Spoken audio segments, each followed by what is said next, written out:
Championship. 8 races gone, 8 to go, but it's because Nigel Mansell is driving brilliantly. He's won the last 2 races in France and at Silverstone 2 weeks ago. Now Nigel, as you can see, is in pole position again today, but right alongside him in the McLaren is the world champion Ayrton Senna, who incidentally has won the last 3 German Grand Prix. And Senna at this moment has an 18-point lead. So there it is, 18-point lead at this moment, with Riccardo Patrese in 3rd place. Nigel Mansell's teammate at Williams is in 3rd place. Alain Prost there on 21 points. So it's that 18-point lead.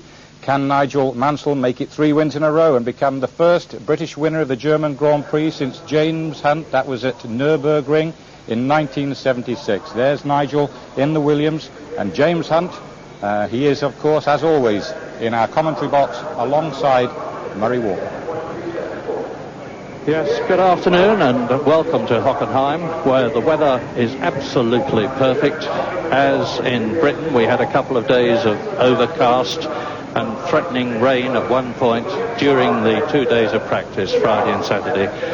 But when we got out of bed this morning, we found clear blue skies, bright sunshine. It's very, very hot indeed. You're looking at Ayrton Senna, who is 2nd on the grid. And as he did at Silverstone, he dragged a fantastically fast lap out of his McLaren Honda, but it wasn't fast enough. And Nigel Mansell took his 2nd pole position in succession, his 17th in all, and is very much favourite for this race. But there is inevitably a but, of course, and it is that this circuit at Hockenheim is tremendously demanding on the machinery, because there is what is called a stadium section, which has got 3 or 4 quite acute bends in it, but the rest of it is basically 2 almost parallel legs joined at the top by a chicane, and each of those 2 legs has got a chicane, but you go through them at about 120 to 140 miles an hour, so they don't slow the competitors up much. And the result is, particularly in this heat, and it's getting hotter and hotter all the time, the engines and the gearboxes take a tremendous pounding. And with the problem that Williams have had with their semi-automatic gearbox this season, all the British contingent that are following Williams here are very much keeping their fingers crossed. So, Mansell in pole position, Ayrton Senna in 2nd place. Riccardo Patrese, whose picture you're seeing on the screen now, is 4th on the grid, just behind Gerhard Berger. So it's the 2 Williams and the 2 McLarens in the first 4 places on the grid. But there is an interesting point, and that is that Alain Prost was 2nd fastest in the warm-up this morning to Nigel Mansell, and the Ferrari seems to be going much better in race trim than it was in practice, with Senna 3rd and Patrese 4th. Yes, certainly, but in fact, in race trim, though, this morning, really the hot favourite is Nigel Mansell, the Williams, and now we're seeing a replay of Eric Comas's huge crash in practice yesterday. That was yesterday morning in free practice. He had a big fiery accident. That was him having his helmet removed, being helped out of his helmet. You can see that. He was upside down for some time. The car was really destroyed, and surprise, surprise, he got out of that. He had a little shakedown in the hospital, checked him over, and in the afternoon he qualified and had to work very hard. He heroically got onto the back of the grid because he had to improve time. So that's the driver's briefing now. Goodness me, they all want to go so suddenly. So going back to today's race, drivers, no, they don't want to be excused. Not in such a rush. Jean-Marie Balestre there, the person at the desk on the left as we look. And that is the curb that they were discussing there. Was a safety matter on the tyre wall behind, and some of those have been removed. There's been a big argy-bargy between the drivers and the authorities today about safety. For example, the accident that we just saw of Comas's yesterday. And that was much discussion this morning, but all is well. Back to today's race, though. Mansell and the Williams, both yesterday on full tanks in race trim, and again this morning, was utterly dominant. Yesterday's qualifying, where the McLarens split the Williamses, which was quite a surprise, was fairly flattering to the relative performance, but Williams are really dominant here for the race. You may wonder what Senna and Berger were doing there. The answer is that there has been a problem, particularly at the Ost curve. There have been a lot of cut tyres here in the last 2 days of practice and in the warm-up this morning. And both Goodyear and Pirelli are rather gloomily forecasting punctures during the race. Let's hope it doesn't happen. But that curve in particular has given problems, and Senna and Berger went out as drivers' representatives to have a look at it. The upshot of it all is that the tyre barriers, which were on the entry to the chicanes to make people go through them, have been removed for safety reasons and replaced with cones. And the ruling is now that if a driver overshoots, he's got to wait for the marshal to wave him through and go on to join the track a bit further up from where he left it, which is just the opposite to what the drivers were expecting, and the opposite to what happened to Ayrton Senna in Japan, when you remember he had a coming together with Alain Prost. Senna didn't like it at all and has protested, but predictably it's got him absolutely nowhere. And you see him now getting into the back of the official car. This is a recorded section, and he rejoined the finish point, the grid, with Gerhard Berger. That is the Ost curve chicane, which is where Eric Comas crashed yesterday in the Ligier and was taken to Mannheim Hospital for an inspection, judged to be okay, and very bravely took part in the second qualifying session yesterday afternoon and qualified, and is on the grid now in the second of the two Ligiers.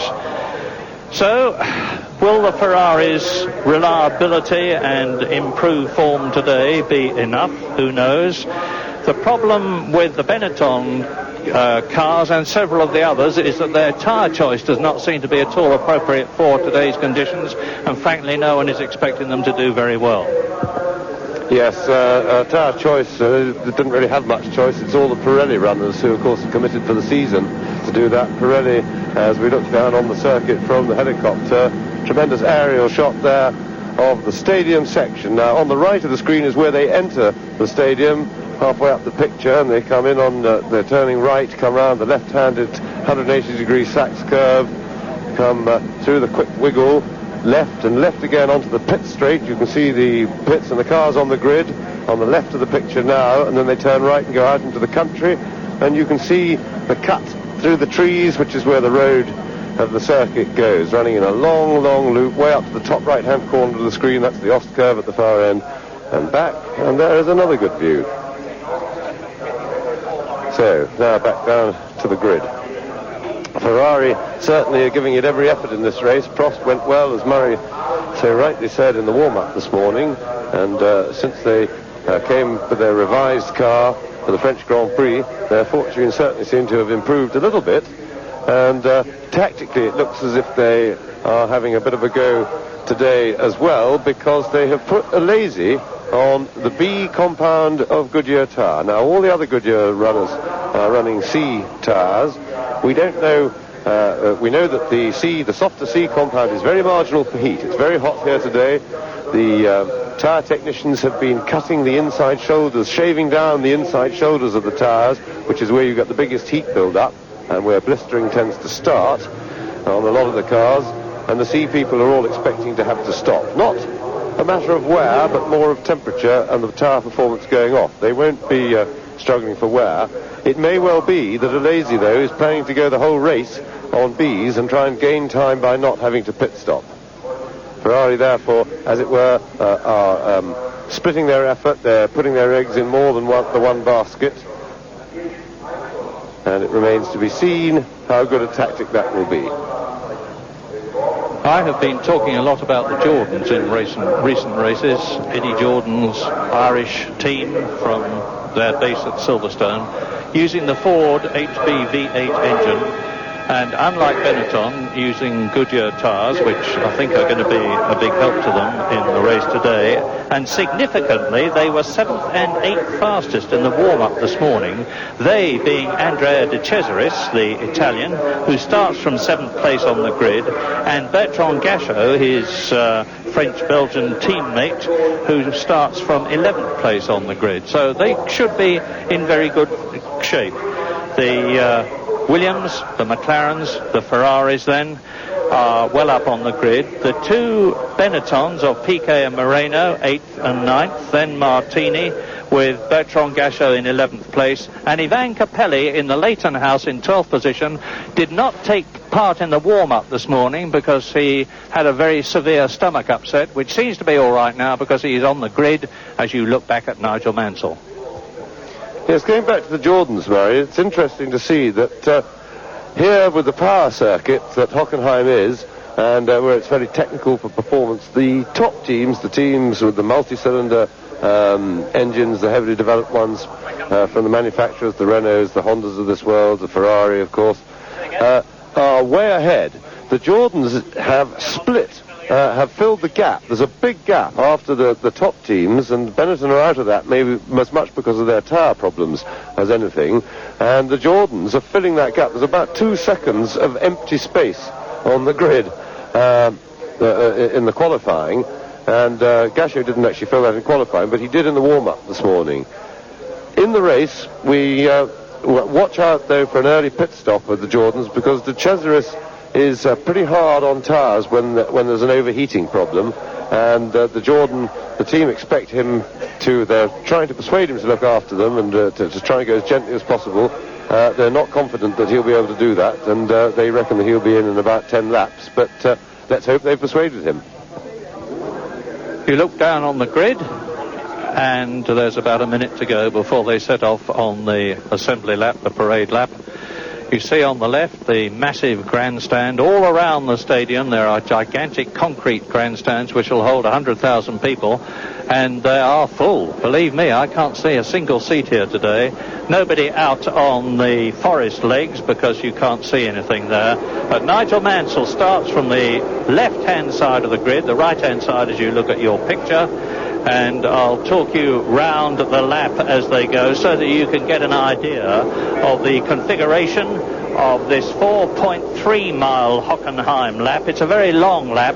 It is absolutely flat. That is Roland Brunscheider with the green flag, who is the race director, moving through your picture to give the green flag to the competitors to set off on this first parade lap, and away they go. Now, first of all, they go into the recontoured right-hander, which they take in 4th gear at about 150 miles an hour. It's an incredible sight. 26, they're all on the grid. They've all got away, and now the mechanics clear the grid. And they go then up into 6th gear, building up to the fastest part of the circuit, where Nigel Mansell was doing over 210 miles an hour in practice. This is the first chicane. You enter it in 2nd, change to 3rd, out of it in 4th, up to the Ost curve at the top, which is where the 2nd chicane is, and the chicane which has caused all the problems, particularly with cut tyres because of the roughness of it. Let's hope it doesn't happen today. Yes, breathtaking top speeds in qualifying, and well over 200 miles an hour by all the leading runners, and particularly the Williams team.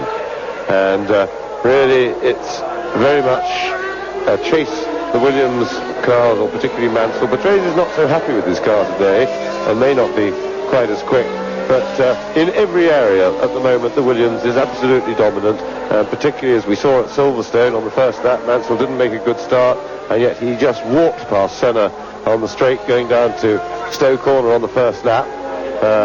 Admittedly, he says he switched off the rev limiter of his engine and rather disobeyed his orders and over-revved it a bit to do that, but he didn't need that. Now we're in Berger's cockpit, Gerhard Berger, getting himself relaxed there, checking his switches, all his systems.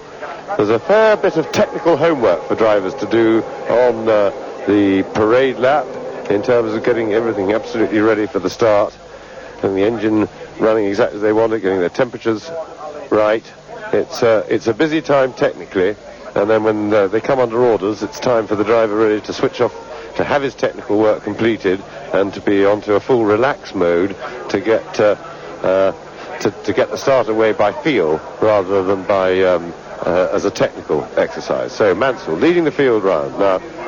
Quicker on the straights, quicker around the corners, the Williams. This is going to be an exercise for the McLarens, Ferraris, and all the other competitors to try and contain the Williams team, to try and stay with them as best they can and put them under pressure.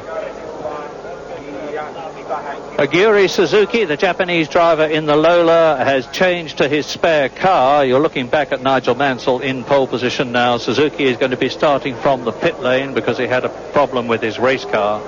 Two drivers are starting, as far as we know, only two on a harder compound of tyres. Stefano Modena in the Tyrrell Honda is starting on harder Pirellis. And as James has told you, Jean Alesi in the Ferrari is starting on harder Goodyears. And as ever, it is the responsibility of the pole position driver to lead his rivals up to the grid slowly, to keep the grid bunched as much as possible and to prevent anybody from lagging and thereby causing the cars in front to sit in first gear and have their engines overheat. Well, the automatic gearbox now of the Williams with Nigel Mansell and Riccardo Patrese has got to do its stuff. That is Nigel Mansell, pole position on his right and your left as you look at it, Ayrton Senna.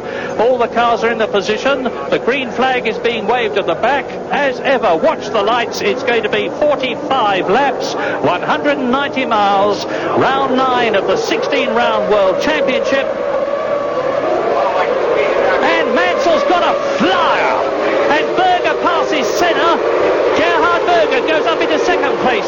Senna goes down to third. The two Ferraris are fourth and fifth. And a spinner at the back, I missed who it was, will identify it for you. But so it's Mansell in the lead. I think it was a Tyrrell, but I couldn't see which one. Well, that certainly wasn't a Lambo. It's Larini, who qualified for his first Grand Prix for a very long time and looks as though he's out of it already. So out goes Nicola Larini, stalling on lap 1 as they pour through the chicane, and there's another one. That's the Lola of Eric Bernard, the Frenchman. And they're through the two chicanes now. Now, look at this. This is Nigel Mansell going through the S-curve. Berger's second. Senna is third. The two Ferraris are still in fourth and fifth position as they come down now towards the third chicane. They approach that at 200 miles an hour. Go through it at 140. Mansell. Berger. Senna. Prost is the Ferrari that is in fourth position, chased by his teammate Alesi. Patrese is down to sixth place. One of the Jordans is up in seventh place. It'll be Andrea De Cesaris, and his teammate Gasho is in ninth position. They're into the stadium now for the first time in this 45-lap race, and you can see for yourself. Mansell, then Berger, Senna, Prost, Alesi.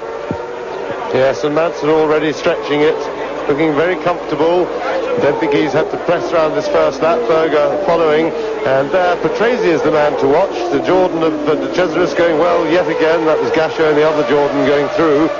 But when we get out onto the straight, let's see if Patrese, who's well placed behind Alesi, see if Patrese, just how quick the Williams is on the straight. See if he can go past Alesi. He's in the tow now. He is in perfect position to have a go. And he may have to go the long way round. If Alesi has forced him in tight. No, he's left the space, and Patrese goes past Alesi pretty easily.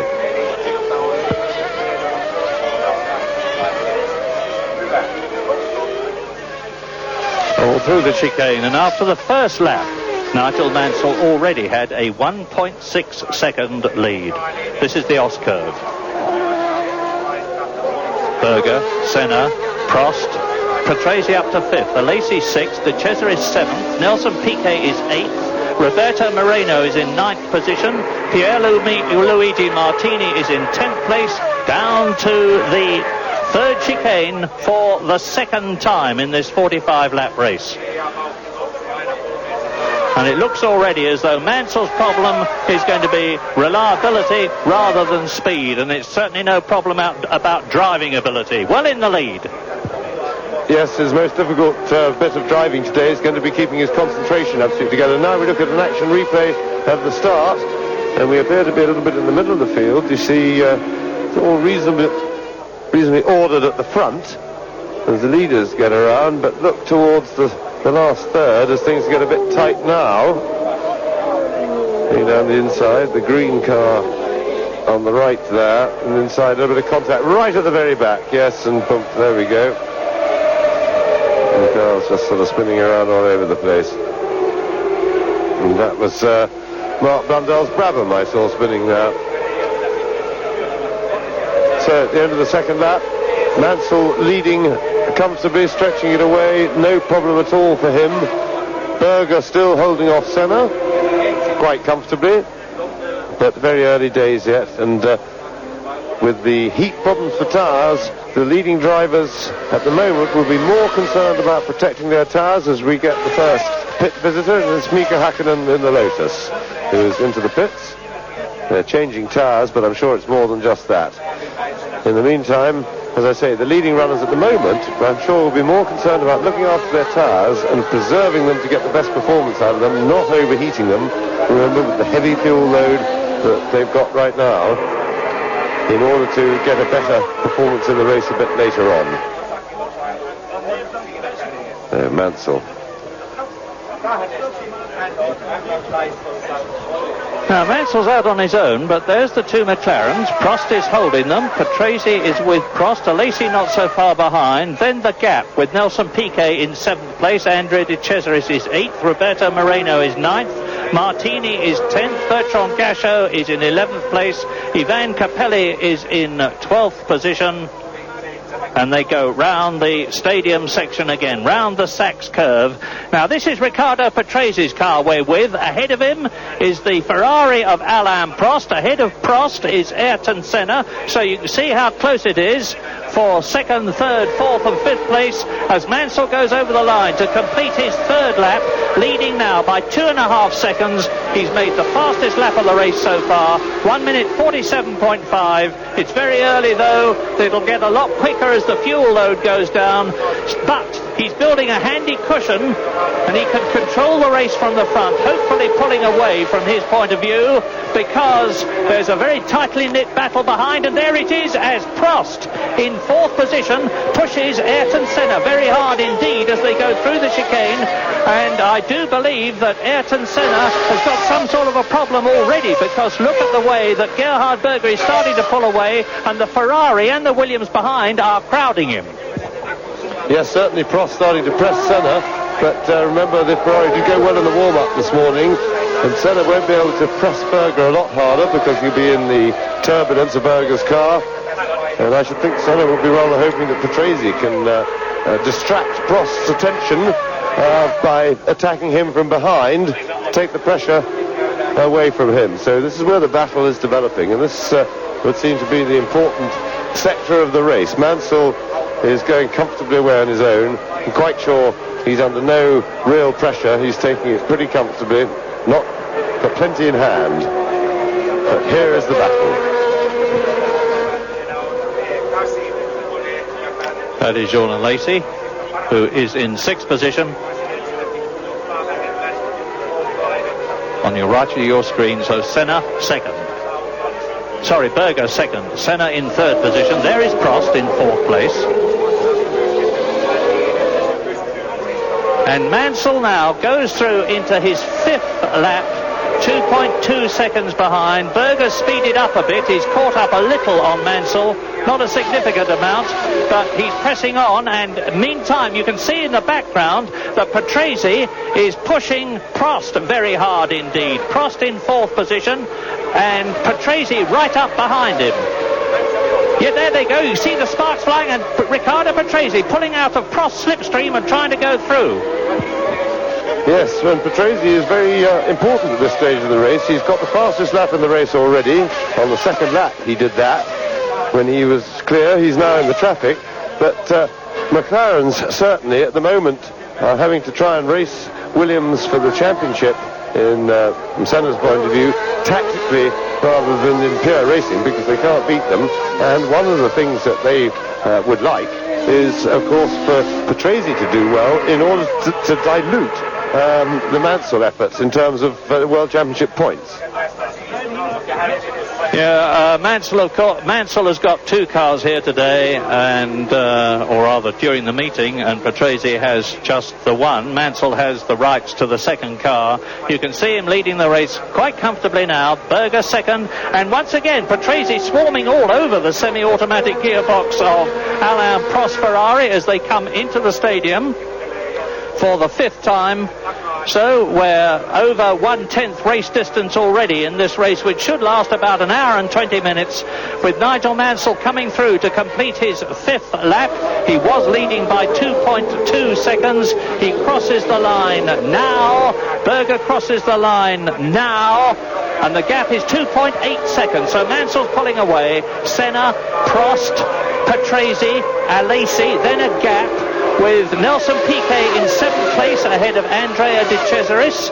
In 9th position it's Roberto Moreno. 10th is Pierluigi Martini. Then Gasho is 11th, and Capelli, who was sick this morning, is hanging on well. He's in 12th position. Now, Gerhard Berger said before this race began that he really didn't think that he and Senna had got a hope of living with the straight line speed of the Williams cars of Nigel Mansell and Riccardo Patrese, and he was worried about the wear that they were going to get on their tyres in the stadium section, which is where you get the comparatively twisty bits of Hockenheim. So Mansell out on his own now. He has already this season, of course, won in Britain and in the French Grand Prix before that, and is in that 2nd position in the World Championship behind Senna. Yes, and looking at just behind this group, they're coming to shot now. Jean Alesi, there he is, at the back of the group, stalking them, not quite with them. And remember that Alesi is on the harder B compound tyres and may well be trying to run the whole race without a pit stop. I don't have that much confidence in that theory, but certainly the first bit of the theory looks to be working very well at the moment, because he doesn't seem to be suffering any real disadvantage in using the harder and therefore theoretically less grippy compound of tyre. When things get very marginal on heat, of course, the harder compound can work better, because as the softer one overheats and then goes too soft, then it loses grip. And the hard one comes into its own. And De Cesaris are going down the inside of Piquet. And so, once again, the Jordan team making progress, and he certainly doesn't appear to have overcooked his rear tyres yet. De Cesaris, as thought was a worry that the team had. And still, Prost is able to hold Patrese off, which, considering how prodigious the straight line speed, and there's a Tyrrell in the pits. I'm just trying to see what number it is. And the Modena, I think, but the car's got people all around it. And it was Nakajima, in fact, yes, number 3. So difficult to tell. They've both got white helmets, fundamentally, and they're quite hard to identify, those drivers. So back to the important battle.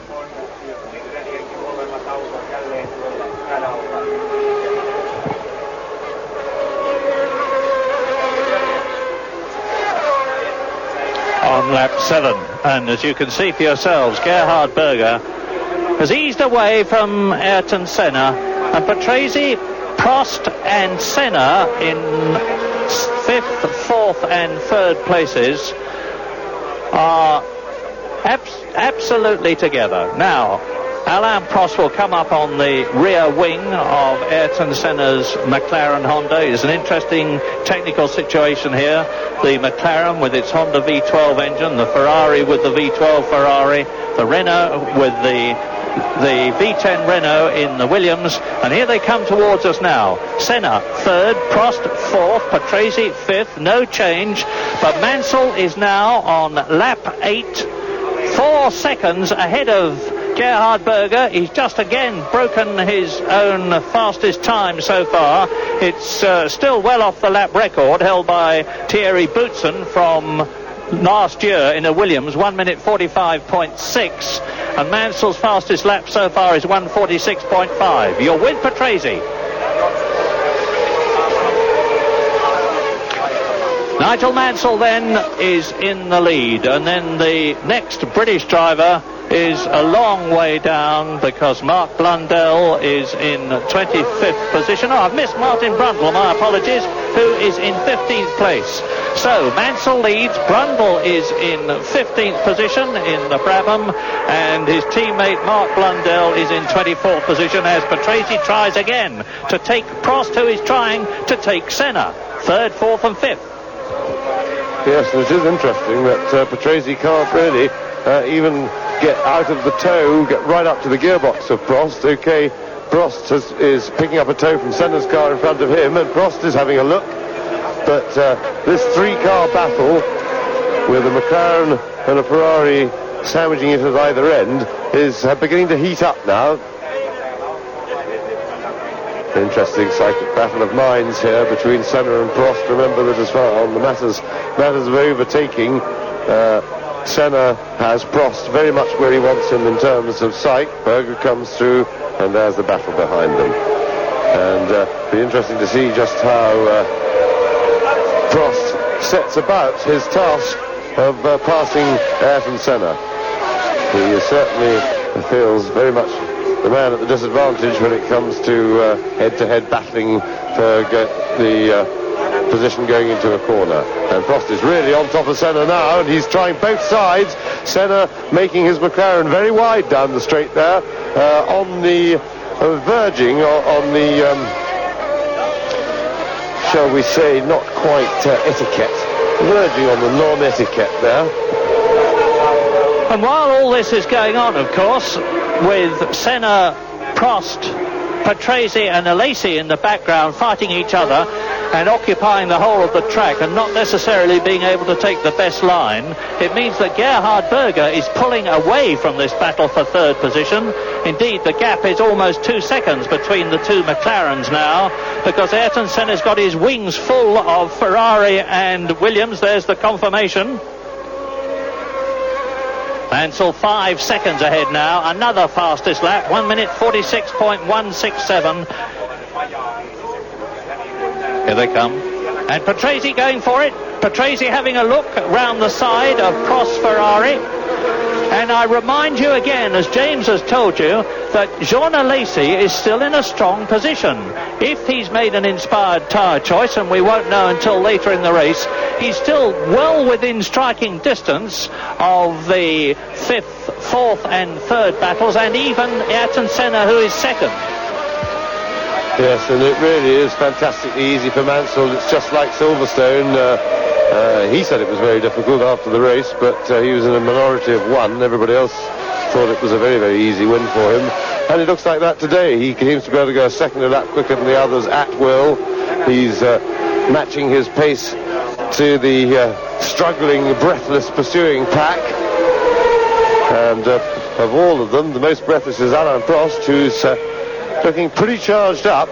And Senna is making life difficult for him. He has the curve of that straight, in inverted commas, gives Senna the chance to meander back and forth across the road in a vaguely legitimate way, which is just gives him just what he needs to be wide enough to keep Prost at bay. It's a little bit naughty on the etiquette. It verges on the weaving, but the geography of the road allows him to get away with it. Somebody just pulled off the track within our sight at the end of the start and finish straight. I think it's one of the... Indeed, it is one. It's the Lola of Eric Bernard out of the race. So Bernard on lap 10 retires from the German Grand Prix to join Nicola Larini, who went out on the first lap. And you can hardly see Prost Ferrari in the background as Alesi, I won't say cruising round in the background in 6th position, but he's very much keeping a watching brief. Lap 10 then, quarter distance almost, with Mansell now nearly 6 seconds ahead of Berger and pulling away, lapping consistently faster. Senna, Prost, Patrese and Alesi together. In 7th place it is still Andrea De Cesaris, as the battle for 3rd position goes into the start and finish straight, completing lap 10. Senna, Prost, Patrese, Alesi. Out of the right-hander, up towards the first chicane. This is 180 miles an hour. And Prost once again well positioned behind Senna. Let's see if Senna does his gentle wander. Senna does. He's giving Prost nowhere to really pull out. Prost picks up the toe and gets to the point where he wants to pull out, just as Senna can meander across the road. And he must be pretty frustrated at the moment. So there's Mansell. Looking very comfortable, very easy. Just he's got to keep his concentration together even this early on. And but there are things to do. Stefano Modena just been in and out of the pits, and really this is the Pirelli runners. They are struggling for their tires. But Mansell's got things to do while he's out there, because we're not that far off pit stop time. It's such a fast race, this German Grand Prix. We expect routine pit corners to be in as of about lap 15. And there is Jean Alesi at the back of that group, and this is really looking quite good for him at the moment. If his harder B compound tire tactic is going to work, things are so far being just right for him, because he can afford to sit behind this group knowing that they're going to go to the pits for tires, and he's hoping to stay out. And at the moment he's well close enough to Mansell that he would inherit the lead if all the people in front of him pitted for tires. He'd then be in a straight fight to hang on to whatever lead he inherited. So in a way, Mansell maybe could consider he's got a bit of work to do, because he could take the view that he should get a big enough lead so that he can pit for tires and emerge from that pit stop still in the lead. I would have thought that would give him the most comfort, but at the moment he's not taking that course and stretching it enough. He maybe is happy that when he gets back in the race, if Alesi is out there without a stop, he'll be able to pick him off in the plenty of time that will be available to him.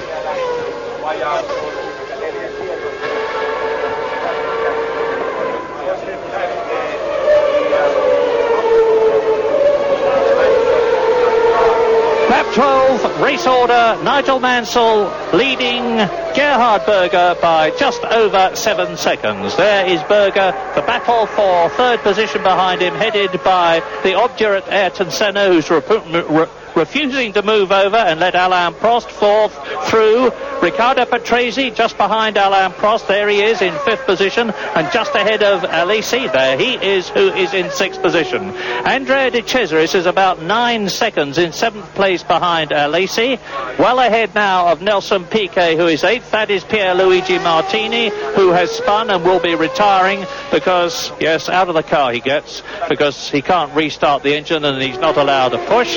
So Piquet 8th, Moreno 9th. Martini was in 10th position, and that means to say that he moves up. And there's the replay of the spin as he goes straight off and unsurprisingly stalls the engine in the process, just manages to stay off the racing line.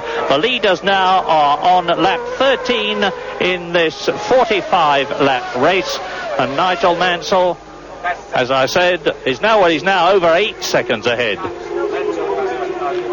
2nd, 3rd, 4th, 5th, 6th together. Yes, and Mansell's fastest lap now. His lap time's coming very close to the old lap record, and of course we're still well short of half distance. The cars are still very heavy indeed with their heavy fuel load. Remember, they come to the start line more than 50% heavier than when they qualify with the light load. These cars requiring over 200 litres of fuel for a race such as this. And right now, Nigel Mansell is on 10 World Championship points if he stays where he is. We're riding now with Ayrton Senna in 3rd position, and you see the Gerhard Berger's McLaren Honda in front. And there are obviously no team orders in the McLaren team. But then, even if there were, I can't see Gerhard Berger slowing up to let Ayrton Senna through, because in the process Prost and Patrese might well pass him at the same time. It's that close behind the Austrian, who is on his way at the present moment to another second place, having finished second in the San Marino Grand Prix at Imola and subsequently at the British Grand Prix a couple of weeks ago. Mansell's gone through and completed now another lap. He's on his 14th lap out of 45. And I'm waiting to tell you what the gap is between Berger. You're looking at Berger now going into the right-hander at the end of the lap. The gap is 9.8 seconds. Now up towards the first chicane. He's doing well over 140 miles an hour here, over 200 miles an hour at this point as he approaches the chicane. Backs off. And into the pits comes Nelson Piquet. That's the first chicane. Now building up to 200 miles an hour again into sixth gear as you watch Piquet exiting. He's a Pirelli runner, and he's in a bit earlier than we would have expected, lap 14, not all that much earlier, as the battle for third goes through the chicane there. Senna, Prost, Patrese in fifth position, Alesi is still in sixth position. And if you can hear other voices than James and mine, the answer is that we're in a kind of international Tower of Babel, full of commentators of various nationalities, and it is them that you hear. A terrific scrap. This is marvellous stuff for third position, and it's not bad for second either, because Gerhard Berger's having his time cut out as once again Prost shows his nose to Ayrton Senna, and once again Ayrton Senna moves that couple of inches or so to make it quite impossible for Prost to get through. And we've got quite a lot of activity in the McLaren pit. The car's been got ready in a terrific hurry. I think one of the drivers has just radioed, must have just radioed, and coming into the pits now is Berger. So Berger must have told him quite late, because there was a tremendous panic to get the tyres out. Remember, they keep them in their blankets, keeping them hot. And the lollipop man has only just arrived, so that certainly caught the McLaren pit on the hop. But they're geared to do it, and as a result, they've got problems. They got bad problems, and I think at the end of the day, they may well say to Berger, that was your fault, you should have given us more warning, unless he had a puncture. He may have just had a puncture. That, of course, was a potentially disastrous stop for Gerhard Berger in terms of keeping a good race position. He came in second position, and you can see him there behind Capelli's Leighton House, and Capelli is in 10th position, so Gerhard Berger is joined in 11th place. And that means to say that Prost is now third behind Ayrton Senna, who is second. Riccardo Patrese up to fourth. Jean Alesi up into fifth.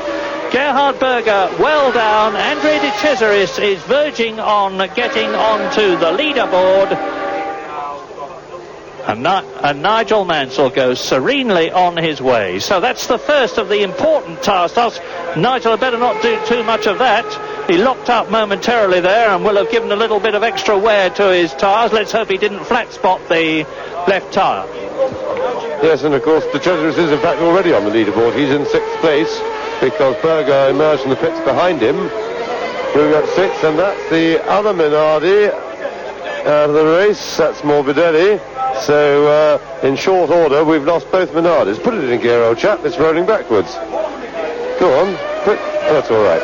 It's come to its own halt. So back to the race. Senna now leading the pursuers, the Mansell pursuers, and that's the power marshals hopefully just getting a bit over enthusiastic. The Ferrari pit, incidentally, are all ready to rock with tyres, and that's presumably for Alain Prost. And if that's the case, I wouldn't be surprised. And the McLaren pit are also ready now. This could be interesting, because they're in adjacent pits, and if Senna comes in ahead of Prost, Prost may be interfered with getting to his pit, and it'll be a tremendous head-to-head tyre-changing match, because they're right together on the track, and I get the feeling they may both be coming this lap. It could be that Ferrari will radio and say don't come this lap because of the potential interference from Senna, who will be in the better place to get in the way, as it were, as they go for their pits.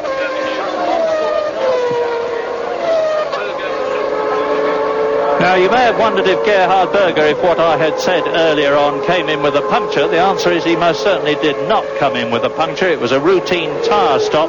At about the time we would have expected him to come in, Nigel Mansell leading on lap 16 into the stadium section. As into the pits now comes Aguri Suzuki in the remaining Lola to have his tyre changed. Now, is Mansell going to come in? No, he is not. And here come the pursuers, and Senna in the stadium now, 2 corners away from the pit road entrance. He's got a back marker between him, but Prost is through, and you can't see this that's happening, and Senna is staying out. So is Prost, so neither will come back as we watch. That's Pierluigi Martini running back. No rush, Pierluigi, they can't get in another car. Too hot to be running in all those overalls too. Yes, now, Ayrton Senna then is 14.2 seconds behind Nigel Mansell, who really has to just keep the Williams running and hope that he has a clean tyre stop if he's going to have one, because the race can be lost in the pits just as easily as it can be lost on the track. But Ayrton Senna now is up to 6 points in the World Championship compared with 10 for Nigel Mansell if they both finish where they are. I remind you, as that is Roberto Moreno into the pits in his Benetton for new tyres, new set of Pirellis. Let's see what the time is. Not a bad stop, that 7.46 seconds compared with Gerhard Berger's 16.14. The Lola that you saw just parked on the right was that of Eric Bernard, and there is Roberto Moreno, who was in 10th position but will now have slipped down. And on lap 17 it's Mansell leading, Senna second, Prost third, Patrese fourth, Alesi is fifth, De Cesaris is sixth, his teammate Bertrand Gachot in the Jordan is seventh. Is Mansell coming in? Yeah, so Mansell in the stadium, and the big moment there is the Ferrari and McLaren thing. Tremendously tactical, very important for the outcome of this race. Now Senna is in the stadium, and we think he's coming in this lap. Certainly the team are ready, certainly Ferrari are ready. They're adjacent pits, the cars are adjacent on the track. There goes Mansell out of the stadium on his way. Senna heads for the pits, and so does Prost. So Prost and Senna coming into the pits. Now please, Mr. Director, please can we see this? Yes, we've got it. So Senna, now pit number 1, McLaren, pit number 2, Ferrari. There goes Prost, nearly getting McLaren mechanics on the way. All very fraught and pretty dangerous, and that's a fast one. That's a fast one by Senna, and he's away ahead of Prost. And a tremendous stop by both teams, and the order remains unchanged. And that was really brilliant teamwork by both teams. But of course Riccardo Patrese has gone up into second place, and what a stunning pit stop by both McLaren and Ferrari, who came in together, Senna and Prost respectively in second and third places, went out together, so they took as near as no difference at all, exactly the same time. So Mansell now leading his teammate Riccardo Patrese by 17 seconds, with Alesi having moved up into third position because of the pit stop of Senna and Prost, who are now 4th and 5th on lap 18 in this 45-lap race. De Cesaris and Gachot are 6th and 7th, and we've just got Thierry Boutsen having come into the pits, well down in his Ligier with the Lamborghini engine. But there is the man, that is Nigel Mansell, looking back from the camera on the fairing in front of him. Mansell on his 18th lap now. And Nigel into the pits right now. He leads by 17 seconds. Is he going to be able to get out quickly enough to be able to retain the lead? I very much doubt it. You can see the seconds ticking away. You're watching the action. Patrese has gone through. He's in the lead. And through has gone Alesi, who is in second place as Mansell sprints out. So Mansell rejoins the race in third place behind Riccardo Patrese and Jean Alesi in the Ferrari, as Senna in fourth place and Prost in fifth position right behind him go past the pits. Yes, and we have a race, because as long as we believe that Alesi is going to try and stay out on his harder compound B tyres for the rest of the race, then Mansell has got to pass him. Mansell is genuinely not in the lead at the moment. However, his lap time suggested that nobody is going to be a problem for him to pass later in the race. He was fastest lap in the race already, is way below the old lap record, under 1 minute 45, 1:44.99. Mansell, and he's just stuck the odd quick lap in. He hasn't needed to go that quickly, but he seems to be able to go at least a second a lap quicker than anybody else, absolutely at will, with the possible exception of Riccardo Patrese. But Patrese is sort of bogged down a bit and well behind him, and of course will work as a teammate for Mansell and not be threatening him. And that is a new lap record for Nigel Mansell. And here are the first three. Patrese leading. Alesi in second place in the Ferrari. So Riccardo Patrese, who won in Mexico, leads the German Grand Prix on lap 19. That is Jean Alesi in the Ferrari in second place. Not on new tyres, of course, and nor is Riccardo Patrese. And Patrese is coming into the pits now, so the lead is going to change, and for the first time for a very long time in Grand Prix racing, a Ferrari leads, that of Jean Alesi. Mansell moves up into second place, and Prost and Senna are coming out of the stadium, and Prost is right with Senna, who's soon going to take third place. As Patrese sprints out, this is going to be tremendously exciting. But Patrese may just get back into the race in third position. There he is exiting the pits, and he has not done so, because you saw a flash of two cars going past, and so here are Senna in third position, Prost is fourth, and Patrese is fifth, and in sixth place, well back, is Gerhard Berger. And Prost very well placed to get a tow past Senna, and this time Senna doesn't have the help from Berger in front, but he still manages to hold off the brakes long enough to keep Prost at bay. But how long can he do this? Patrese, on the other hand, can get amongst them. He can interfere with the group. In the meantime, Mansell is back out, and he's closed right down on Jean Alesi for Alesi's lead, and Alesi's lead looks as if it'll be pretty short-lived.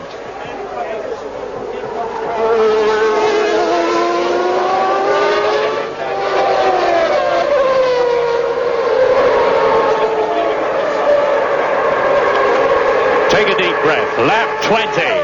Jean Alesi leads. Patrese is in second place, and this is the battle for third. Senna, Prost, and Patrese. And Patrese has undoubtedly got the most powerful engine. The Renault V10 is rumoured to be producing 750 brake horsepower now. And through that second chicane there, we saw some outstanding driving by Senna. He knew that he had to be really quick through it to give himself enough air to keep Prost at bay for the slipstream down to the corner into the stadium. And that he did, and he's well aware of things like that, and that was a little demonstration of masterful driving, but it's detailed tactics like that that make all the difference.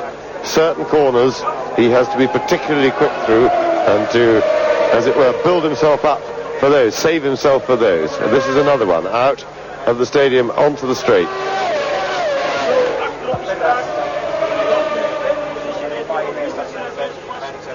That's Senna. And there's the confirmation of the positions. What they don't show you is that Nigel Mansell is now only half a second behind Jean Alesi in the lead as Capelli comes into the pits. Yes, and Mansell on new tyres is now pulverising the lap record, under 1:44 now, and that, believe it or not, is whilst being stuck behind Alesi, temporarily, I'm sure. It's a pity we haven't got a camera on Patrese's car that's working, or Alain Prost, because all that you're seeing from Ayrton Senna's car in third position is clear track ahead. And if you were on one of the other two, you can see the people in front, and you can see how close it is. And Patrese trying again to get past Prost. And this is the corner where he had to be quick the last lap, remember. And again, Senna was so quick into it, he got himself that little bit of space, and Prost shouldn't be able to get at him down this straight before they get into the stadium. Just watch it each lap. Senna gives it a special effort through that second, through the back chicane, well, the third chicane, in fact, it is. So Senna protects his lead into the stadium yet again.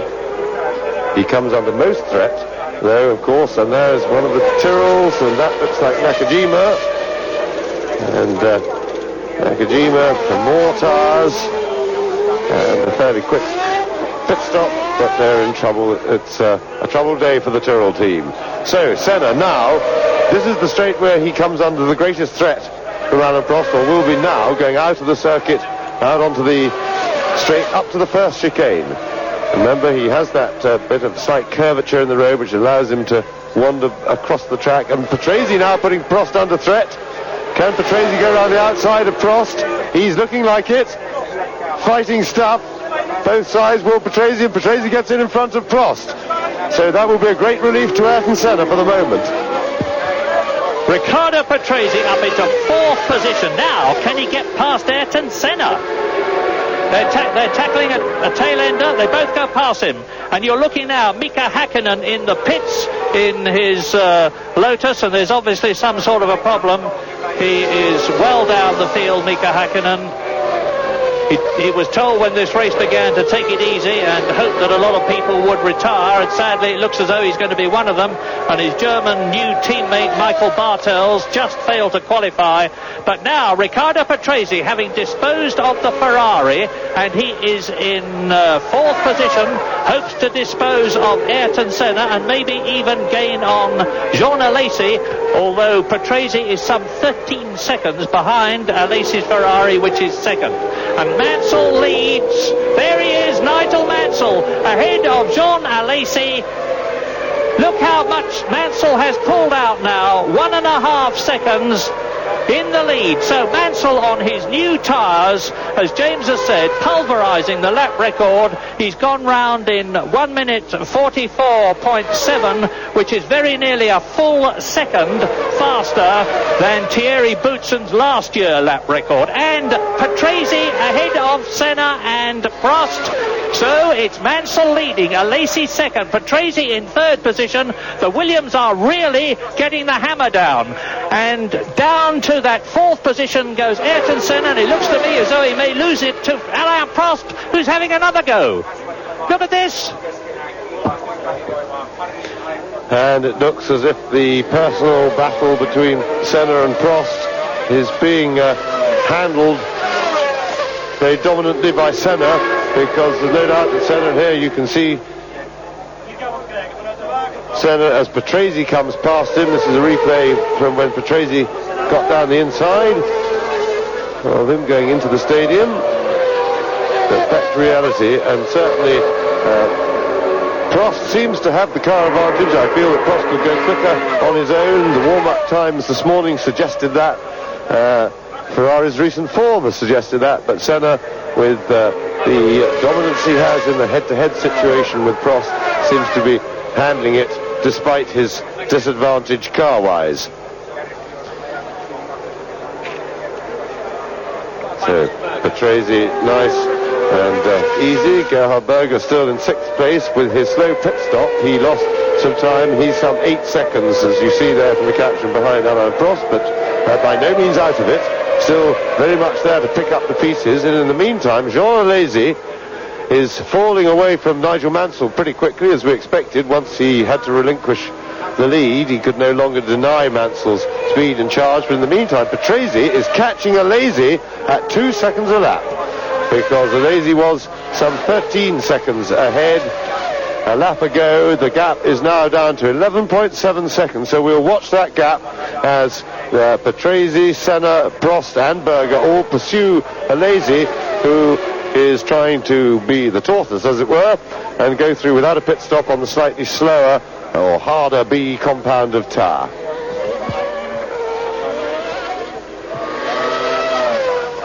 With Riccardo Patrese in 3rd position, as James has said, some 11 seconds behind Alesi. Now the fastest man on the circuit. New lap record, 1 minute 44.966. That is 7/10 of a second faster than even Nigel Mansell has gone. Alesi 2nd, then Patrese 3rd, Senna 4th, Prost 5th, Berger 6th, De Cesar is 7th, Piquet is 8th, Moreno is 9th, and Capelli is 10th. Mansell's already done a 43.9, Murray.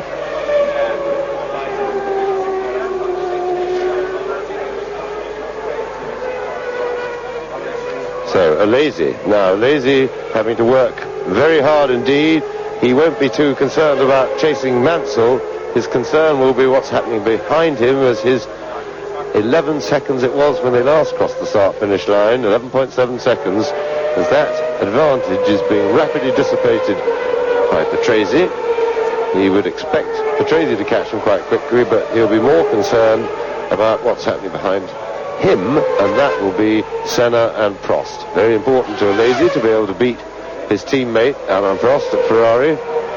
Good for his stock, good for his confidence. And the gap was 10.2 seconds now for Patrese behind Alesi, so a second and a half a lap. It's coming down. And it really does look as though Jean Alesi there in second position made the wrong decision, as the tyre technicians before the race thought he had. Because now Patrese's been in for tyres, Mansell's been in for tyres, so have Senna and Prost, and Gerhard Berger, who is still in sixth position. Alesi has not, and if he does come in for tyres now, of course, he will slip right down the field, and he will have had no advantage at all. There is the Frenchman, and ahead of him is one of the Dellaras, that of Emanuele Pirro. Yes, and that, of course, is a Ferrari look-alike. And there are the two Benettons, looking very smart in their running around as a match pair, but sadly for them a pretty slow match pair. Things haven't been right for them this weekend at all.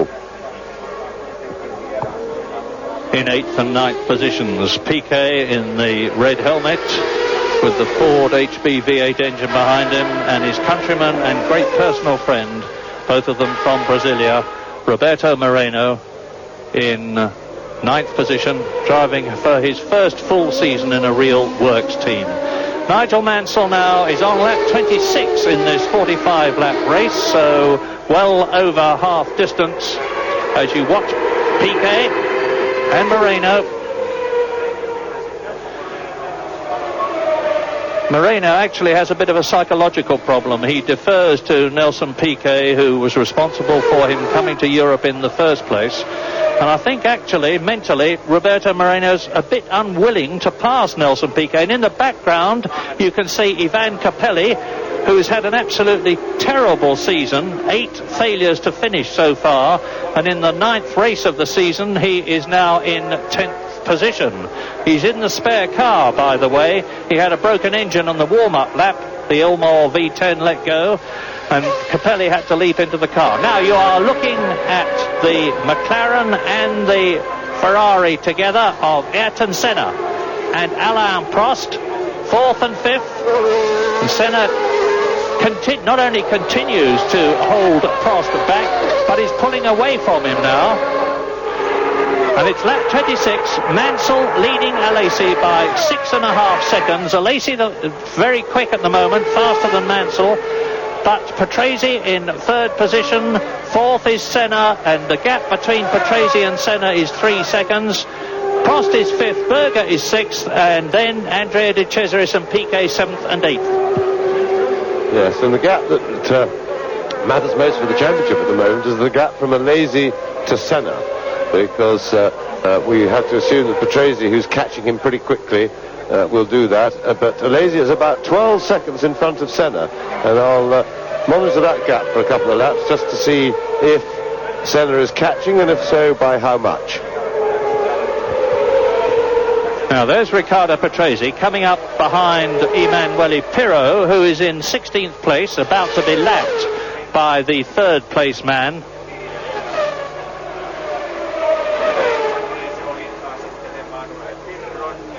Patrese using his superior horsepower and momentum over the Judd V10 engine of Pirro's Dallara, laps the 16th place man. There is Emanuele Pirro, and here is Riccardo Patrese.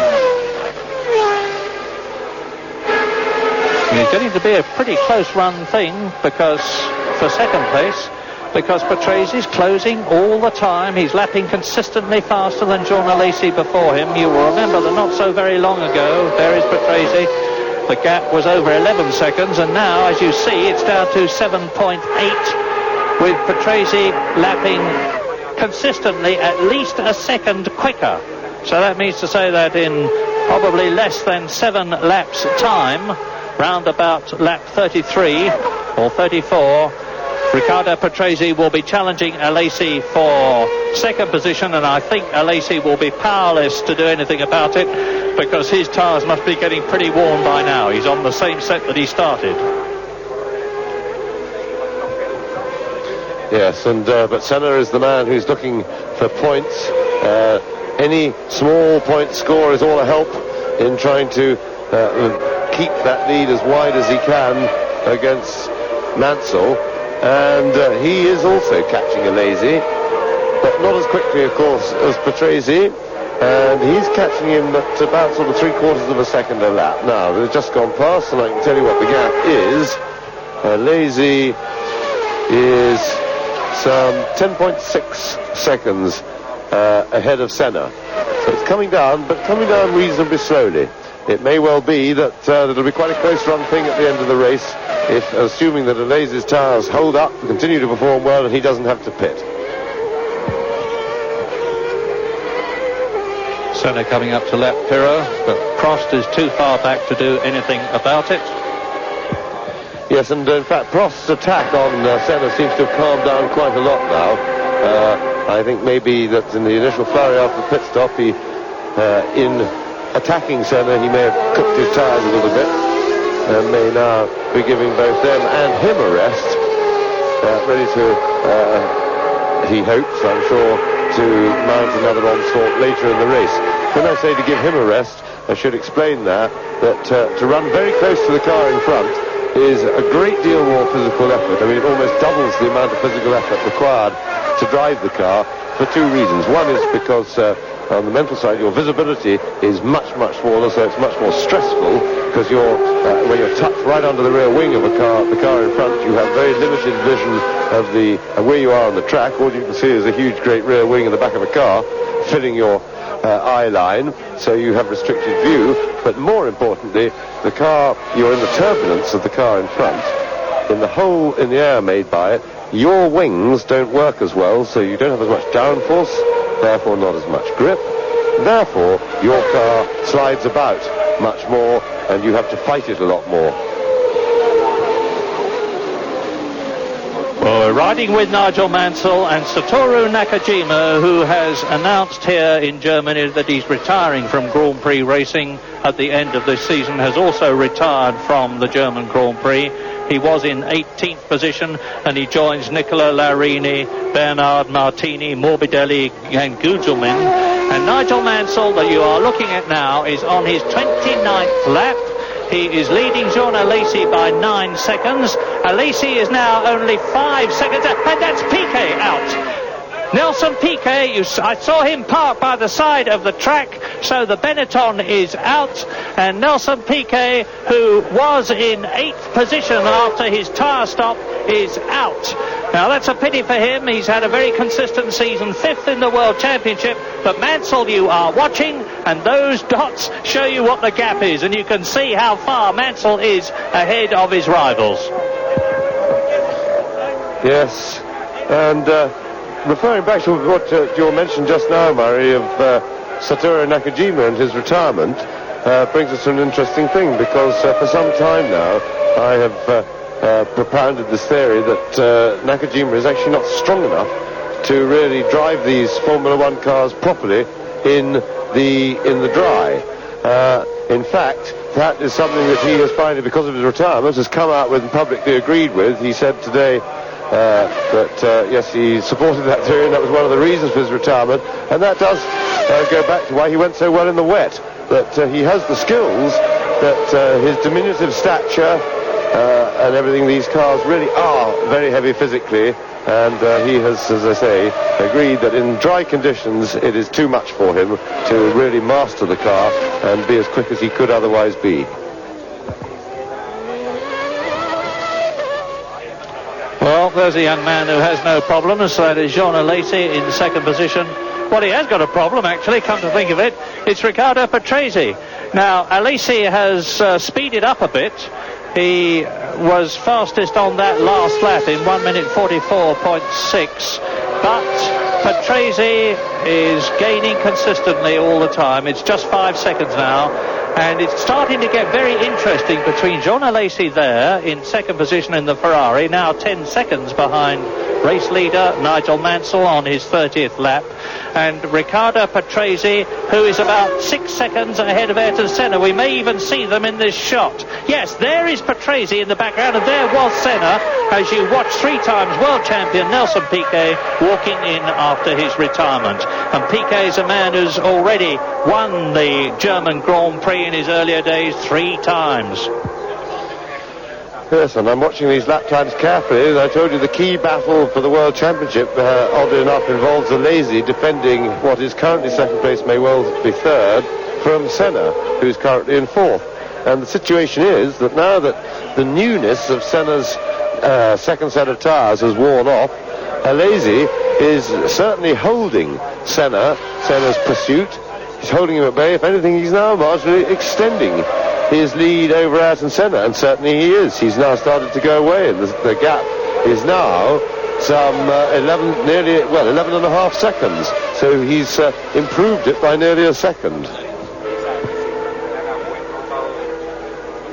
Now, I wonder if Ayrton Senna is going to be coming in again, because I'm looking down at the pit lane and I can see both the McLaren and the Ferrari, and for that matter the Benetton people as well, standing there looking in the ready position to change tyres for somebody, as race leader Nigel Mansell comes up to Thierry Boutsen, who is in 11th place, to lap the Ligier Lamborghini. And you see in the background Jean Alesi going through the chicane. And you see behind him, if you look back far enough, Riccardo Patrese. So all 3 together in the same shot as Mansell comes into the stadium at the end of his 31st lap, on his way at the present moment to his 3rd consecutive victory, having won in France, having won in Britain. And he's on a potential 10 points at the moment, compared with 4 points for Ayrton Senna if he finishes in the place that he's in at the present moment. And that will mean to say that the gap closes quite considerably between the two of them. 3 points for Ayrton Senna, my apologies. So that would reduce the gap by 7 points. Now you're watching Riccardo Patrese, 3.6 seconds. There is the Ferrari of Jean Alesi. And Patresi's just gone round in 1 minute 44.1, and Alesi's gone round in 1 minute 44.8, 7/10 of a second faster.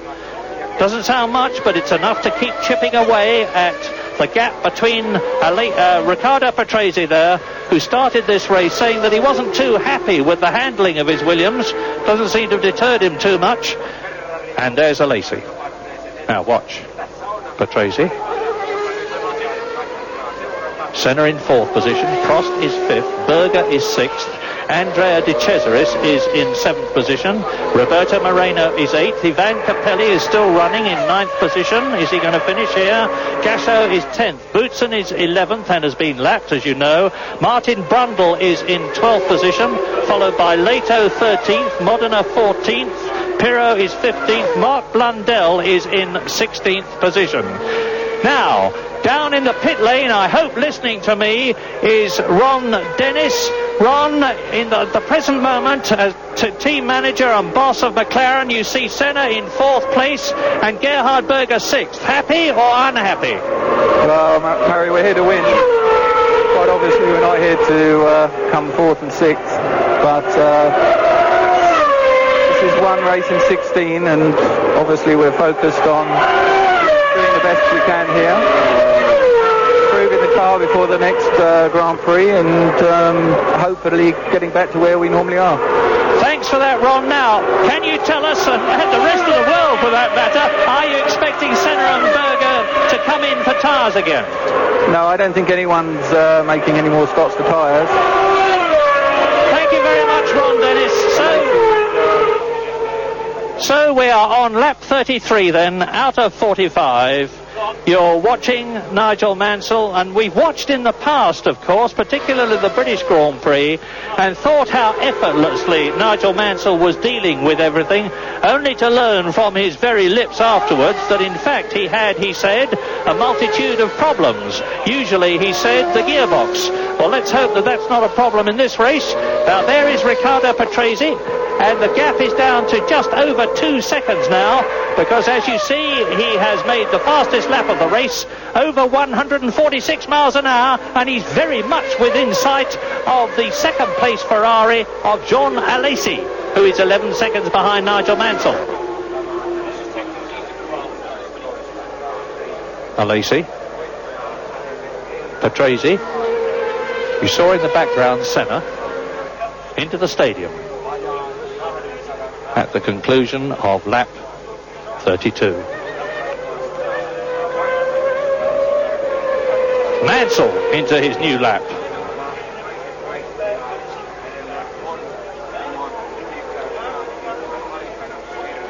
That's Patrese.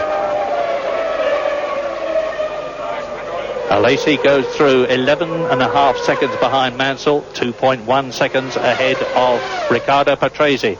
And Alesi is now closing up on Thierry Boutsen, the Belgian in the Ligier. Is he going to be held up? Is this going to give Patrese the opportunity to close up on the Ferrari?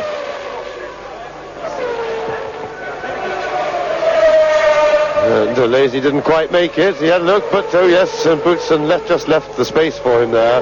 That was polite and aware driving by the very experienced Thierry Boutsen, who incidentally made a very splendid remark today. There was a bit of an altercation, but Mansell had a bit of a complaint about Eric Comas yesterday in qualifying, who apparently he alleged had held him up, and he got a bit cross about that, which was very upsetting for Comas, incidentally, who was only trying to qualify, and he'd been pretty brave after his big shunt. But Boutsen was moved to say that he felt that fair thing in Grand Prix racing is that all the drivers in the top teams should spend 1 weekend a year driving in Ligier, and then they'd know what it was like. And I have to say that was an absolutely perfect remark, and I agree with him entirely. I think we should it would entertain all of us if everybody had to have their 1 weekend a year in a Ligier.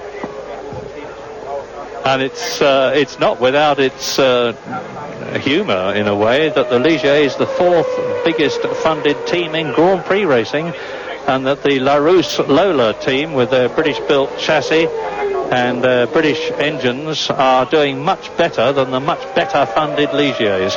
Right, now, there is the battle for second. Alesi, Patrese. Gap, 1.5 seconds. Mansell still leads. Lap 35 on his way to a hat-trick. 12.5 seconds in front of Alesi.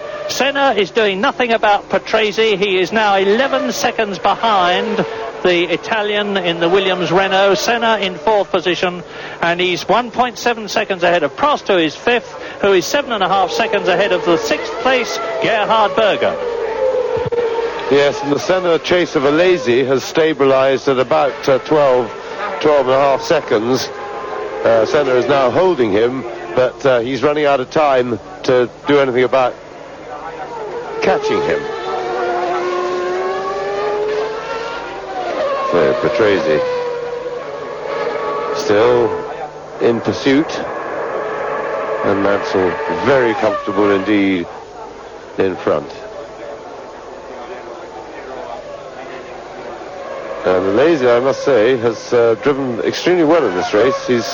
He has surprised me this season in the mature way in which he's handled being a Ferrari driver. It belied his character that was, on the face of it, pretty volatile to go to Ferrari. I certainly thought that, but I stand corrected, and I have great admiration for the way that he has handled it, and he's been picking up points. He's got 8 points in the championship already, and he's on schedule to score plenty more today.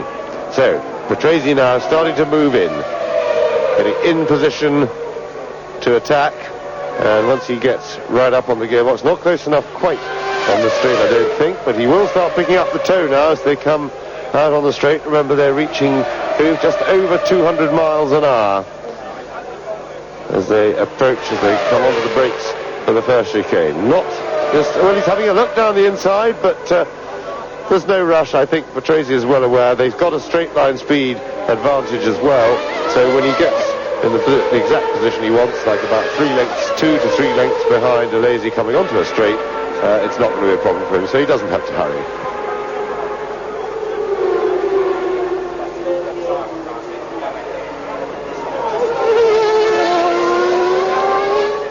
And Riccardo Patrese is in his 217th Grand Prix. No one has driven in anything like as many Grand Prix as he has, and he's lost none of his motivation and drive. Look at him, pushing Alesi for second. Yes, and to confirm that, Murray, he's just put up another new fastest lap of the race. Riccardo Patrese has, in fact, and in the meantime, and to get him right on the tail, and here he is having a go, and Alesi's weaving, and that is naughty, because he's not going to be able to do that for long, and that wasn't the way top drivers drive. It wasn't etiquette. In golf, that would be considered certainly a breach of etiquette by Alesi, and not a particularly good one, because he's not going to be able to fend Patrese off for the rest of the race by doing that. And now behind, things have hotted up again for Ayrton Senna, because you remember we watched Prost after the pit stop attack Senna very hard, failed to get past him. He then dropped back, and we surmised that he might be having a little rest as Patrese is now perfectly placed. This time, surely, he's going to be able to, if he can't go up the inside and Alesi cuts across, he'll be able to go the outside, but Alesi has thought better of fighting, and that was good, because you saw how he weaved at him that time. Alesi must have regretted what he did. He realised that he was never going to hold him off. He must have been listening to this commentary, realised what he'd done, and there was no point, and that was good driving by him. No point in trying to fight. In the meantime, though, Prost is now attacking Ayrton Senna behind for 4th place. So veteran Riccardo Patrese moves up into 2nd position, and it really is beginning to look as though we're going to have, for the 2nd time this year, as you see the replay of Riccardo Patrese pulling out of the slipstream of Jean Alesi's Ferrari, and the Frenchman makes no blocking move. He realises that there's no way he's going to keep Patrese back, and you can see now that as Patrese is striding away from the Ferrari. And sad news, I'm sorry for the Leighton House supporters, because Ivan Capelli, who was going so well and has actually yet to finish a Grand Prix this year, in 10th position, has come into the pits. He's still sitting in the car, but the engine covers are up, and it looks as though he is out of the race.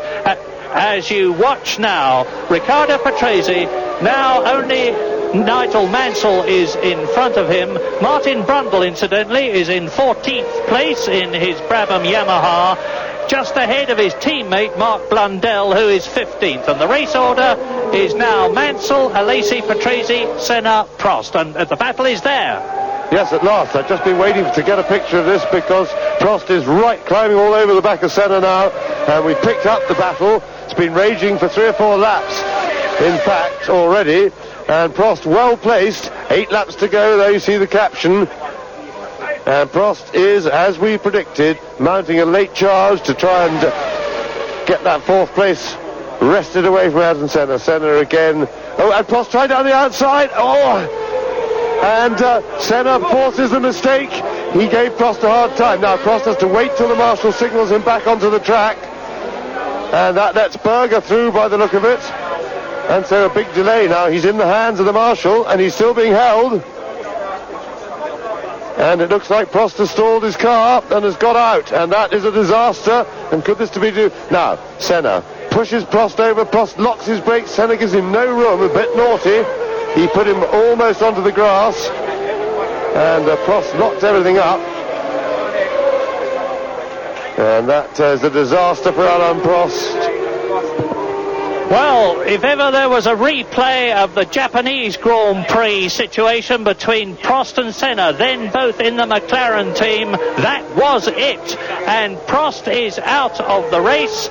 Mansell leads, Patrese 2nd, Alesi is in 3rd position, Senna is in 4th place then, and Alain Prost has retired, which means to say that Gerhard Berger goes up to 5th. Into the points for the 5th race in succession comes the Jordan team with Andrea De Cesaris in 6th place, and his teammate Bertrand Gachot is 7th, and Mansell here leads by 16 seconds on lap 39 out of 45. And believe it or not, that the Prost's retirement from the race there, as we look right back in Nigel Mansell's face from the camera on the front of his car, that Prost was the first retirement from the top 6 cars on the grid, the top 3 teams in their pairs for the race, and we've gone very nearly a whole Grand Prix with the first 6 out of 6 still running, and with that must be a long time since we've gone this far. Nigel Mansell then within just a few laps of his 3rd successive Grand Prix win to give him 10 points, with Ayrton Senna on 3 points for 4th position. That would close the gap by 7 points and bring Ayrton Senna's World Championship lead down to 11 points from the 18 it was at the beginning of this race. But the race is not yet finished. Mansell has got to do 45 laps and see the checkered flag. Riccardo Patrese being in 2nd place means to say that the Williams team are on 16 points for the Constructors' Championship, and when they started this race, Williams were just 12 points behind McLaren, so it's going to close the gap up a lot, although of course both Ayrton Senna and Gerhard Berger in respectively 4th and 5th places are building points for their McLaren team. And you look now at Andrea De Cesaris in the Jordan Ford, who has moved up into 6th position. And we're on lap 40. 45 lap race. I think both of us are surprised that the car mortality has not been greater here, because it's extremely hot, and Hockenheim is notorious with its 200-mile-an-hour straights for being very, very hard indeed on engines and gearboxes. And the fact that Prost retired had got nothing to do with the engine or the gearbox. He went up that slip road and stalled the engine, and not being able to restart it was out of the race. And so there's Ayrton Senna on his own now, nobody harassing him.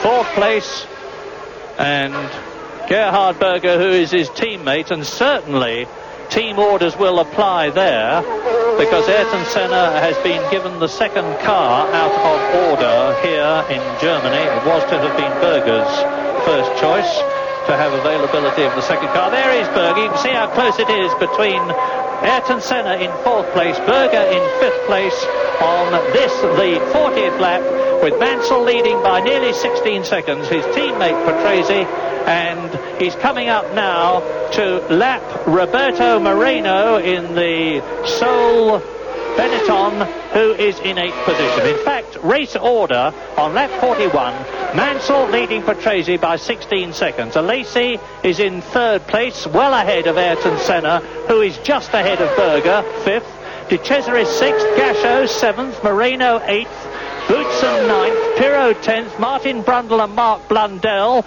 in the Brabham Yamahas are 11th and 12th. And of course, Prost out, Capelli out, Leto out, Modena out.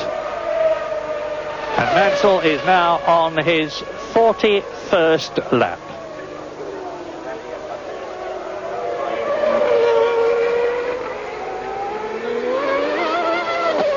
There's Alesi on his own in 3rd place. Only one Ferrari is going to finish this race at best.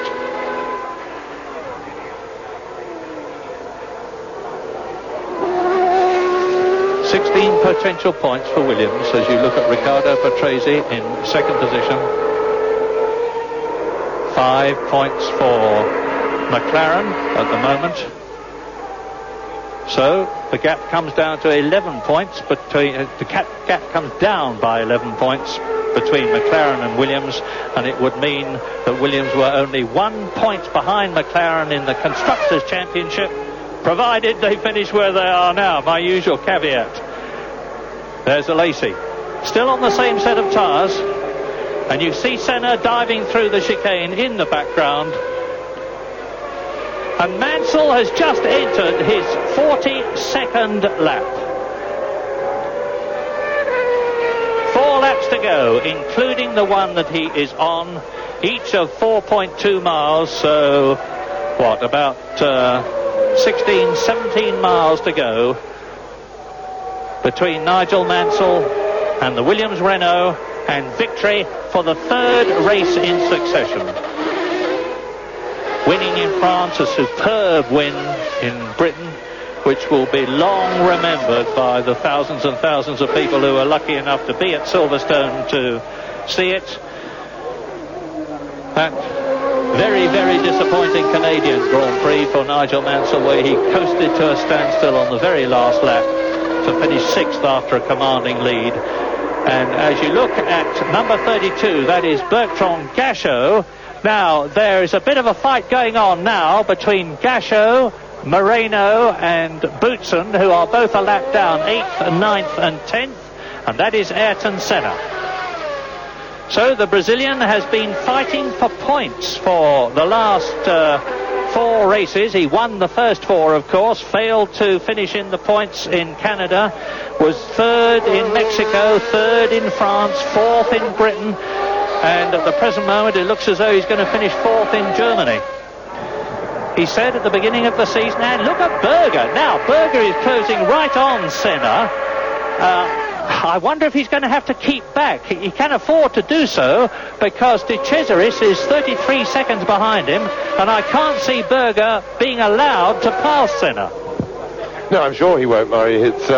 But it's been nice for him to have a race where he's matched his illustrious number 1 for pace, and that'll be very good for his confidence and his ego. And certainly Berger has been contributing more and more to the team this year in terms of performance. He's driving better.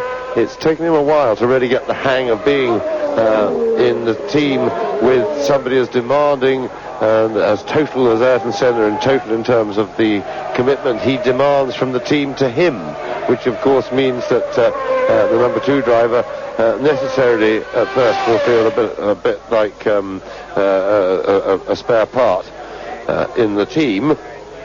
But Berger has come through that and is really contributing well and driving very well this year. His driving suffered as a result for about a year. It wasn't quite as he would have liked it. But for sure he will stay behind Senna unless Senna has a real problem and can't get the car to the line, but I don't think that's the case. I think Senna's just worked his tyres a little bit harder. And Berger will protect the rear, be a good boy, and they will be hoping to pick up points for 4th and 5th, with Senna being the man in 4th place.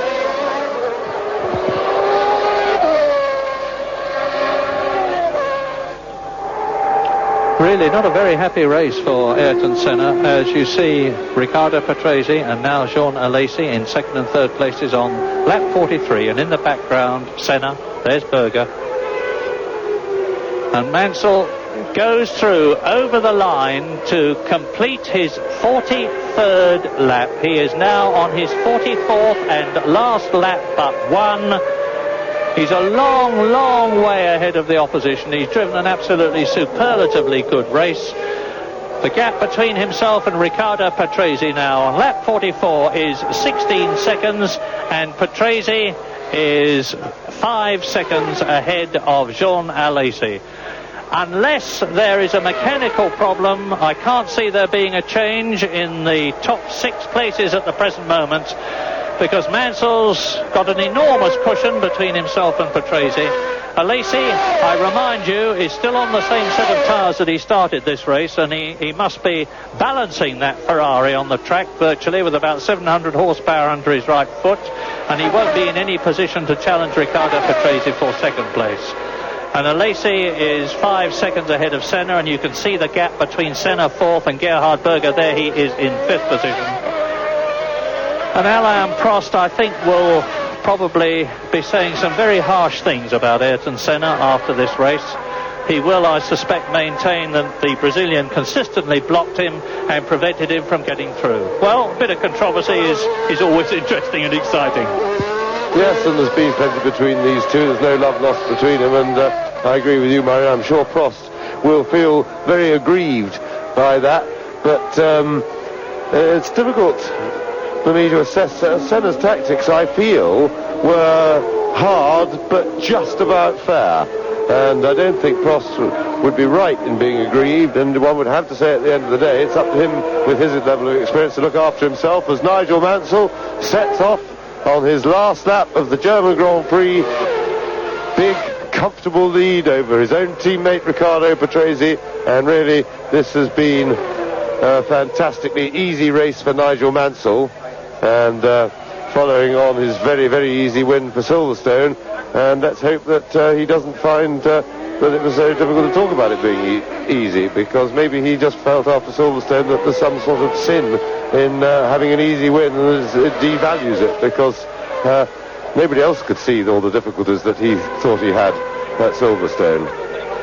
But he is winning today, be it easy or difficult. It certainly looks easy for us, and it doesn't matter how it is, because 10 points is what Mansell needs to keep his challenge for the championship very much alive, closing in on Ayrton Senna.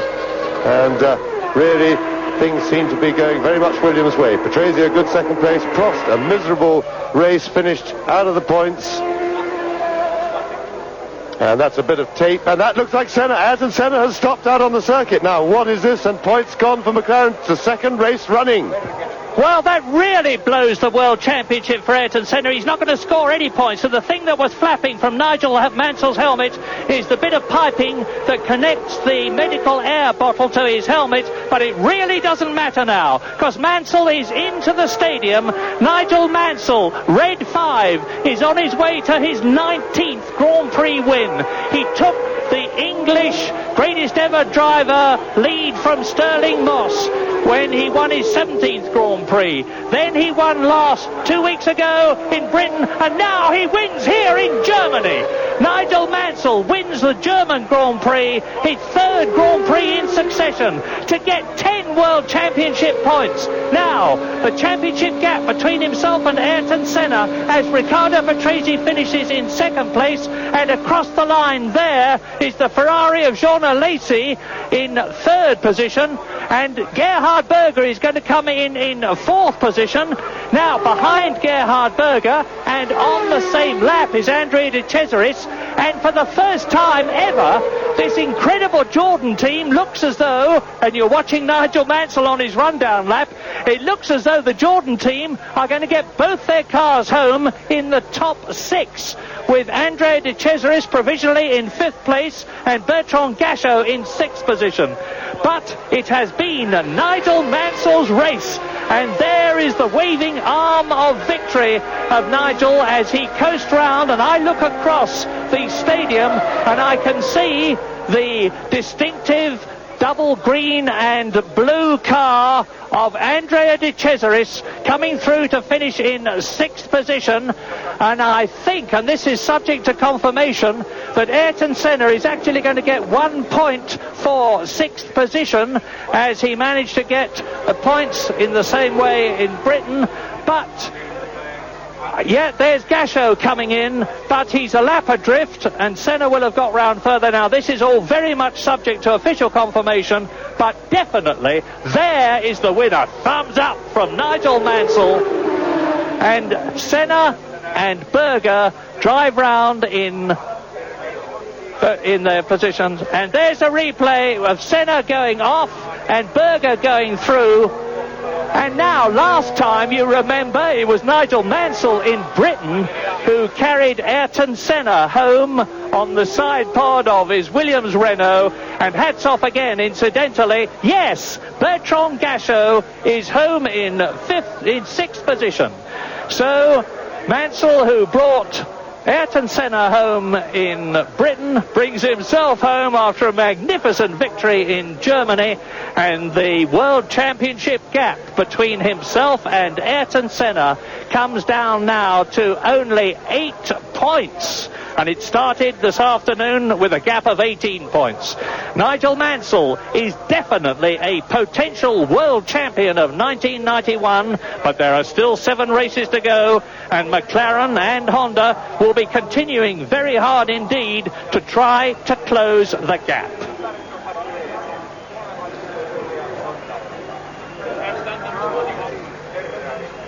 There we are.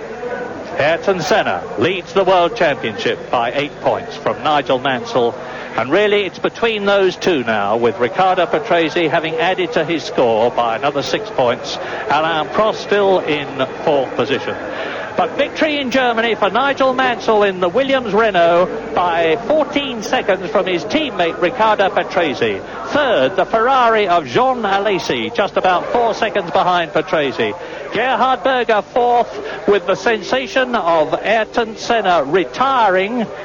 And in 5th and 6th positions, for the first time, 2 cars from the new, for 1991, Jordan Ford team of Andrea De Cesaris and Bertrand Gachot in a German Grand Prix, which had surprises right to the end. Well, there's Gerhard Berger, and number 32 is Andrea De Cesaris. And it's, I'm just trying to, it's Ivan Capelli that he's bringing home. Poor Ivan Capelli has again failed to finish. There are rumours of him leaving the Leighton House team. But it just shows, James, does it not, that a Grand Prix is never over until you've seen the checkered flag. Yes, and I'm fascinated to know what went wrong with Senna's car at the end of the race. Remember, at Silverstone, and that, of course, has put the Williams team into the lead in the Constructors' Championship. The late retirement of Ayrton Senna was the little bit that they needed, the extra couple of points. And at Silverstone, of course, what happened was that Senna's McLaren ran out of fuel when his computer printout, they have a fairly accurate readout of what their fuel situation is on the dashboard at all times they care to fire it up from the computer. It was telling him that he was in credit and that he had ample fuel to finish the race. At Manicourt, the French Grand Prix, a week earlier, his fuel readout had been telling him through the race that he was below the level he needed and was going to run out of the fuel, and in fact he had plenty left at the end. So I wonder whether it's still their petrol gauge, because they had trouble with it in the 2 previous races. It would be poor management by McLaren standards if it's petrol again. And at that stage of a race, when you get a breakdown, the natural suspicion is always that it should be fuel. So there they are on the podium.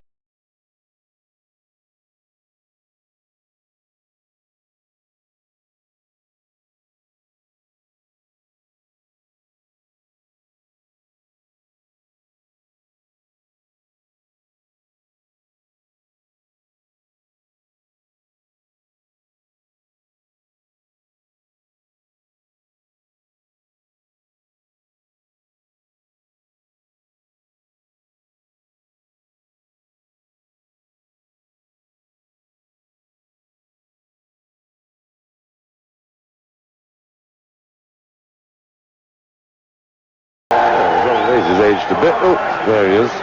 And really, as I was saying, a tremendous race by Jean Alesi, who is pleasantly surprising me, and I think a lot of other people, with the maturity that he's showing at Ferrari, and that was really underlined, that growing maturity of Alesi. He made a bit of a gamble on tyre choice. It was probably a team decision as well as his, but it was a brave one, an intelligent one, and it paid off and got him a well-deserved 3rd place, which, quite frankly, against the Williams Renaults, that was the best, with them both finishing, that was the best possible result. That was like a win for the race and the others.